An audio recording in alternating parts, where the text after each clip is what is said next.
Well, hello there. This is going to be our review for Algebra 2, Unit 3, the second part of your packet or your lessons. So the first thing we're going to talk about is a piecewise function. And remember that it's called piecewise because basically we're going to do it in pieces.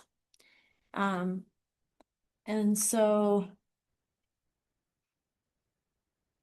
we need to look at where the boundary is because that's where the rule changes. So it's like we're going to end up with two different graphs shared on this same coordinate plane, but one rule or one equation applies to the left side and one applies to the right side. So I like to put the boundary line on my graph because then I know what I should follow on which side of the graph. So here I see that we follow the first rule if x is less than or equal to -4. And we follow the second rule when x is greater than or equal to -4. So notice they both mention -4. So x is -4. That's where the boundary, that's where the rule changes. So I'm going to go from my center and go left 4, 1, 2, 3, 4, and I'm going to draw a boundary line. Okay, so it's not an axis of symmetry like for a parabola, but kind of similar to that. It is a vertical line, so straight up and down, and that line tells me where things are going to change. So things to the left of that line would be when x is less than -4. And in that case, we're going to follow this rule. Remember that this is the same as y. And we know this is our x and our y axis. So y is equal to 2x plus 7. I'm going to make just a little table here.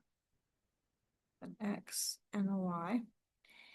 And first thing, I'm going to want to know for -4, like where does it touch the boundary line? So I'm going to use -4 as my first x. So that means we're doing 2 times -4 and then plus 7. So that's -8 plus 7 is -1. Now, this one, think back to Algebra 1 when we have less than or greater than without the line underneath, open circle. So where this touches the boundary line will be an open circle. So -4, -1, open circle right there.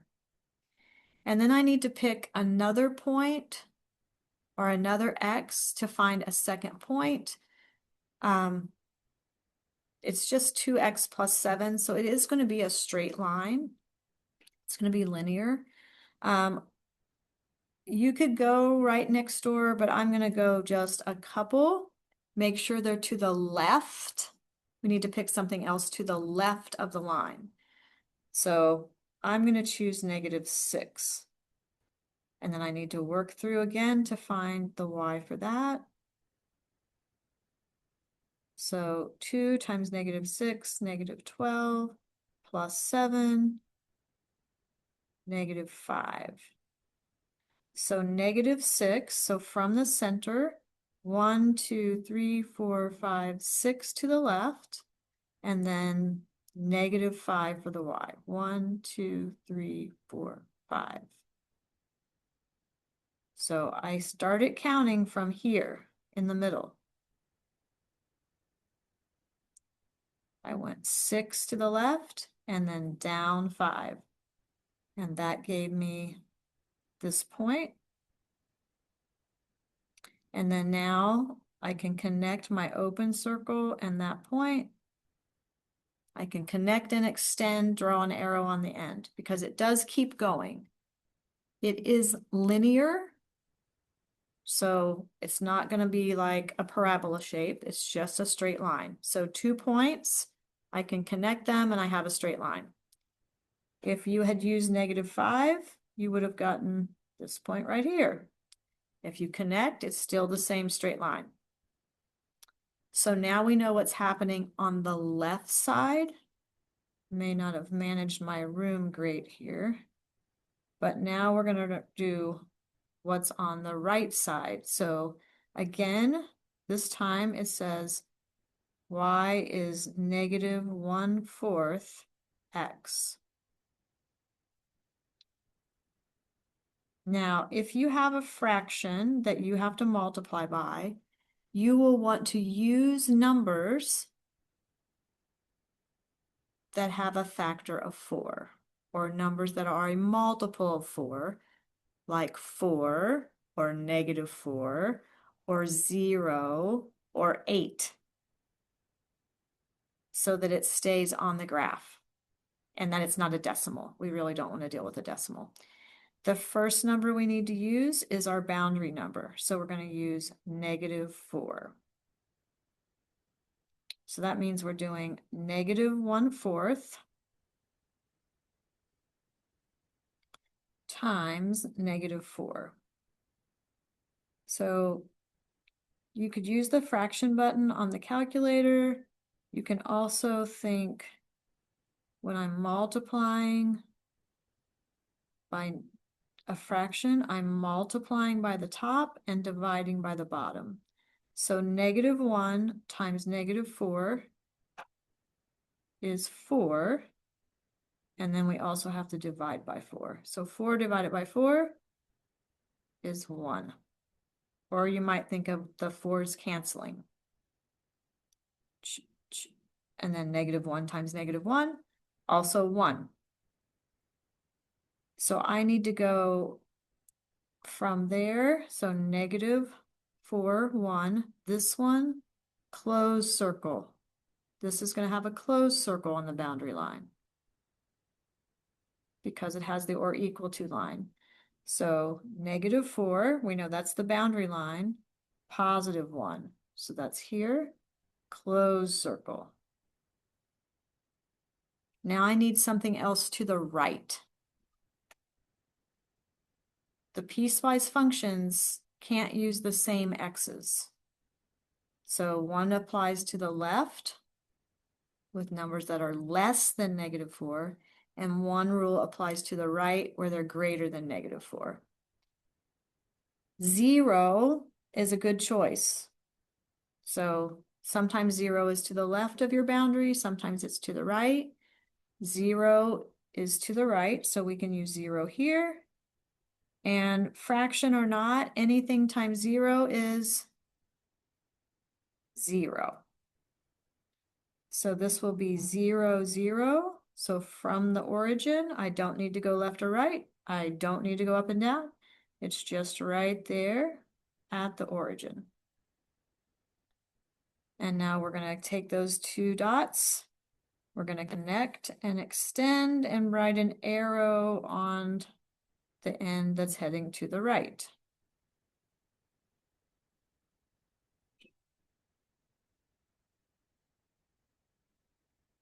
We do not use an arrow past the boundary line because it does not extend past the boundary line.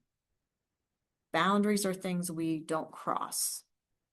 So that is our piecewise function. Right? So you'll have something similar where you'll be doing a piecewise function. Again, you will have had a lesson on this also. You could have also graphed both of the entire lines and erased the part you don't need. But personally, I find it easier to only graph the part I do need, like I did here. Okay, make sure you have good notes. Wonderful. All right, the rest of the problems are not going to take quite so long for us to explain. The next one we have is an absolute value function. So absolute value, all functions, actually we can, we know that all functions, we can think about shifts. But absolute value, first thing you want to think about is what shape should that have? And it should be a V. That V could go up or down, but because there's no negative in the front, we know that it's going to open up. So we know it's going to be a V shape. And then we can find the vertex of that V. Remember the like x minus h and plus k? Well, for an absolute value, still change it and keep it. Well, if there's nothing outside, that means k is 0. So the vertex, the point of my absolute value function is going to be at -2, 0. So from the center, 2 to the left, and then 0 up and down. So it's just shifted 2 to the left because there's a +2 inside the bars. So it's shifted 2 to the left. And then there's no number in the front. So from there, we're going to go up 1, over 1.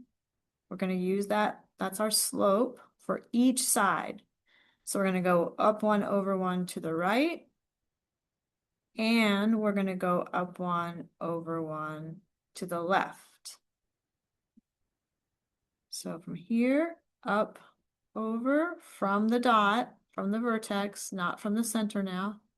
I could just keep going up 1, over 1, and on the other side, up and over to the left.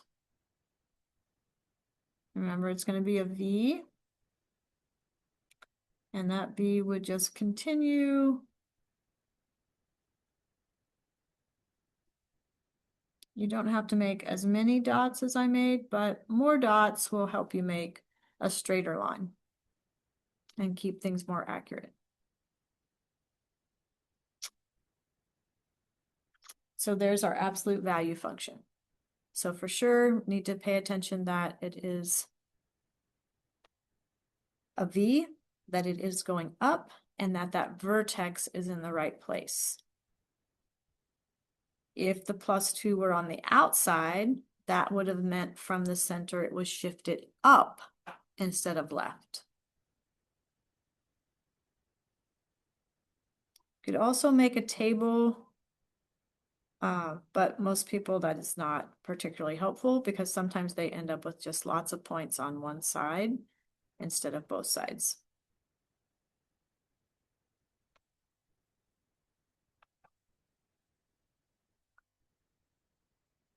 I will need to zoom out a bit for this one. So this says, given the graph of the parent function in red, okay, which is y = x squared. So parent function, remember, is that most basic function. So the red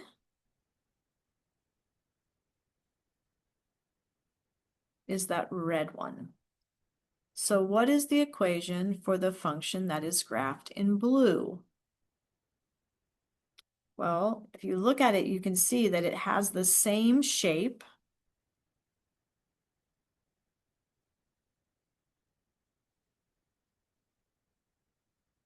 And you should have your reference page. And one of the things on our reference page for a parabola is vertex form. And you've worked with vertex form in the earlier unit also. And remember that HK is the vertex. So X minus, we need to figure out what is H. from 0, 0, we would go over 1, 2, 3, 4, 5. So for this vertex, the vertex is at 5, 2, over 5 to the right, up 2. That's the vertex. So that's x minus 5. Remember, we changed that sign because there's a minus in the formula. It's all still squared. You need to include that squared. And then 2 would be my y of the vertex, which is my k. So we're writing the equation. It's going to have the same basic thing, which is x squared, but we're going to put it in vertex form. So we have a place to put our h and k, which is my x and y of the vertex.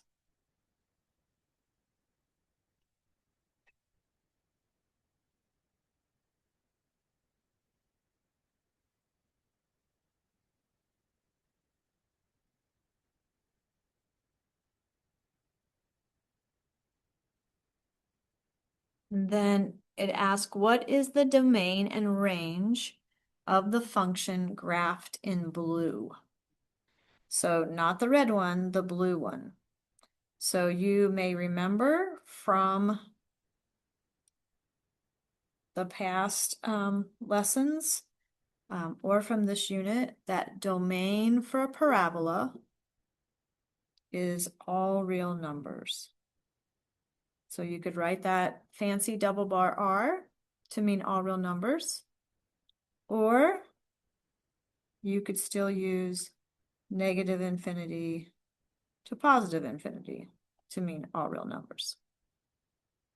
Both of those, you do not have to put both. Just one is good enough, but it's okay if you want to put both. Now, the range, remember, domain has to do with the x's, and this would stretch from left to right if our graph was big enough. So that's why it's all real numbers. But our range, it never uses numbers that would be further down on the graph because it continuously goes up, right? It has a minimum. So remember that the range has to do with the y. So the y of your vertex was your k. So we could, and it's going up. So we know we're using all the y's that are greater than or equal to, because it's included. What's the y of this point? 1, 2. And then everything above that, because it continues to go up that way. So y is greater than or equal to 2. If you prefer, or you were asked in a, maybe you take a college class and they specifically want it in interval notation, we could also write that with a hard bracket at 2. That means 2 is included and it's going up to infinity. We never use a hard bracket with infinity. Hard or square. Okay. So again, either of those can convey the same meaning. And again, this is talking about the blue one. So it may be helpful. This number should be the y of your vertex. It should be the number that when you wrote the equation above, it's the plus or minus on the outside of the parentheses. All right, very good.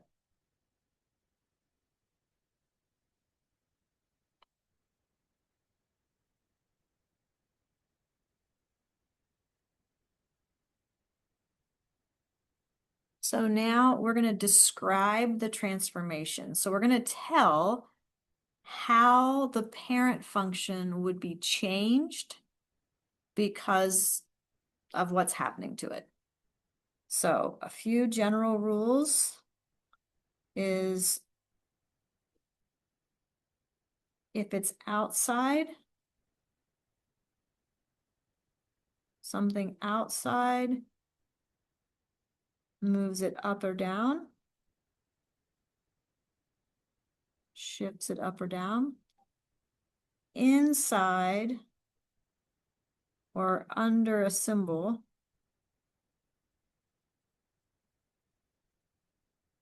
left or right, but it's the opposite sign.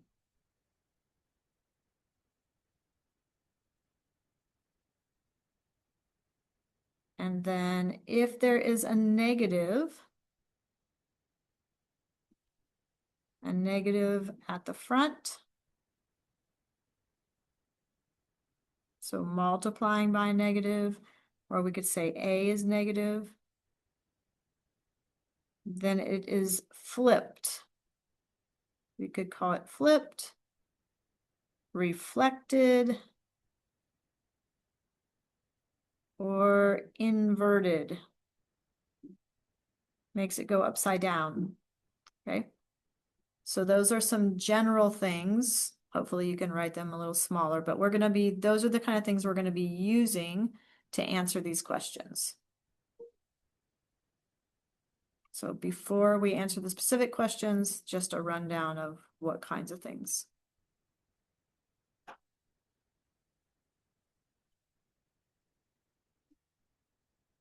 So my parent function would have just been x cubed. What is happening to x cubed? We're subtracting 4. So we're subtracting on the outside, right? The -4 is not inside any symbols, and it's not at the front. So this would be down 4. I'm creating a video right now.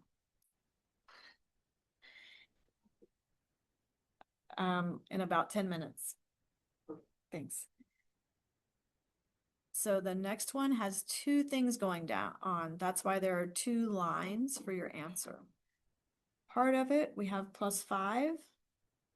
So again, outside, not inside the symbol. So this would be shifted up 5. But we also have here at the beginning a negative sign.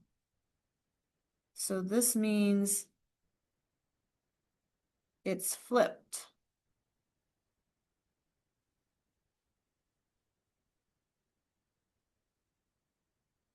Again, we can use the word flipped. We could say reflected.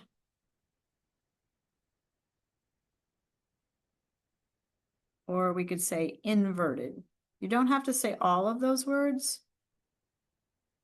but instead of going up V, it's going to be a down V because of that.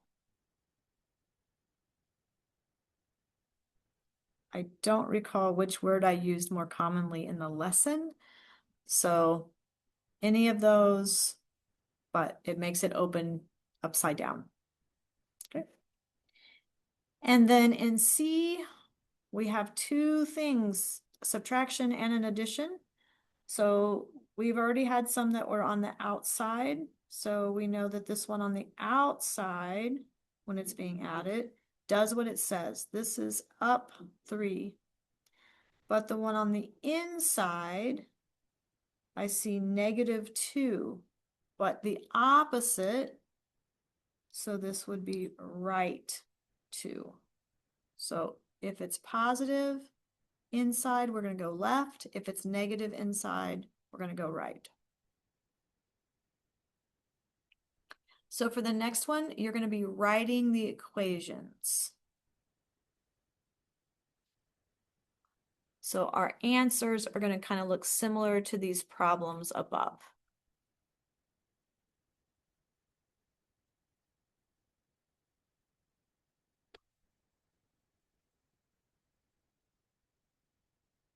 So our first one says a quadratic or a parabola that has been reflected or flipped. So we have to have y equal, and then parabola, the most basic equation for a parabola is x squared. That's my parent function for the parabola.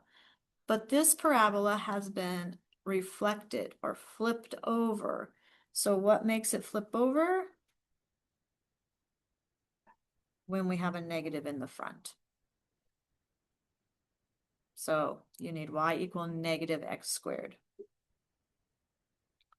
Okay, the next one, we have a square root function. So I know I have y equal, and I know I'm going to have this, and I know I need an x. Now it says it's been shifted 4 to the right. Remember, left and right happen inside, so it should be under the symbol. And right is positive, but things that are under, we use the opposite sign. So x minus 4 with it under or inside the symbol. And then the next one, we have an absolute value function.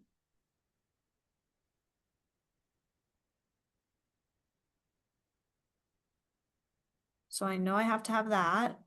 Now, if it said left or right, I would need some space in here to put something else inside here.